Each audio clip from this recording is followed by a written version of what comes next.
अमेरिकी संसद के जॉइंट सेशन को संबोधित करते हुए राष्ट्रपति डोनाल्ड ट्रंप ने भारत समेत कुछ देशों पर रेसिप्रोकल टैरिफ लगाने की बात कही है। ट्रंप ने अपनी स्पीच के दौरान भारत, कनाडा, मेक्सिको और चीन पर रेसिप्रोकल टैक्स लगाने की घोषणा की है। उन्होंने कहा, कनाडा, मेक्सिको, भारत और दक्षिण कोरिया बहुत टैरिफ लगाते हैं। हम भी 2 अप्रैल से कनाडा, मेक्सिको, चीन और भारत पर रेसिप्रोकल टैक्स लगाएंगे। अपने 1 घंटा 44 मिनट के भाषण में ट्रंप ने कहा कि उन्होंने 43 दिन में जो किया वह कई सरकारें अपने 4 या 8 साल के कार्यकाल में नहीं कर पाई।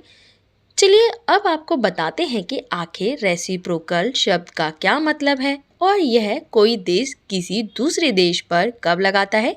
प्रतिशोधात्मक यानी जैसे को तैसा वाली नीति।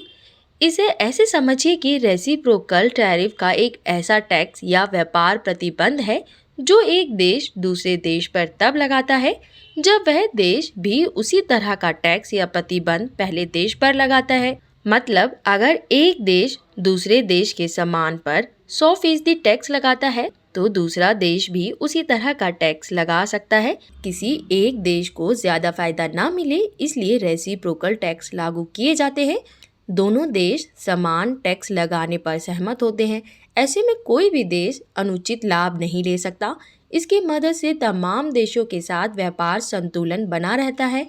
रेसिप्रोकल टैरिफ का मकसद स्थानीय उद्योगों की सुरक्षा करना भी है। इससे दूसरे देश से आयातित सामान महंगा होता है। ऐसे में स्थानीय कंपनियों को विदेशी प्रोडक्ट्स से मुकाबला करने का मौका मिलता है। इससे उस देश के लोकल सामानों को देश के बाजारों में प्रोत्साहन भी मिलता है। वहीं रेसिप्रोकल टैक्स से नुकसान भी होता है। व्यापार में समानता और निष्पक्षता के मकसद से रेसिप्रोकल टैरिफ लगाया जाता है, लेकिन इसका असर महंगाई और 2 देशों के आपसी व्यापारिक संबंधों पर भी पड़ता है। अगर दोनों देश बार बार टैरिफ बढ़ाते हैं तो इससे वहां की अर्थव्यवस्था पर असर पड़ता है। आपको बता दें कि रेसिप्रोकल टैरिफ की शुरुआत 19वीं सदी में हुई। 1860 में ब्रिटेन और फ्रांस के बीच कॉप्डेन शेवेलियर संधि हुई जिसमें टैरिफ कम किए गए। इसके बाद 1930 का दशक आया जब अमेरिका ने स्मूट-हॉले टैरिफ एक्ट लागू किया जिससे वैश्विक व्यापार प्रभावित हुआ और महामंदी बढ़ी।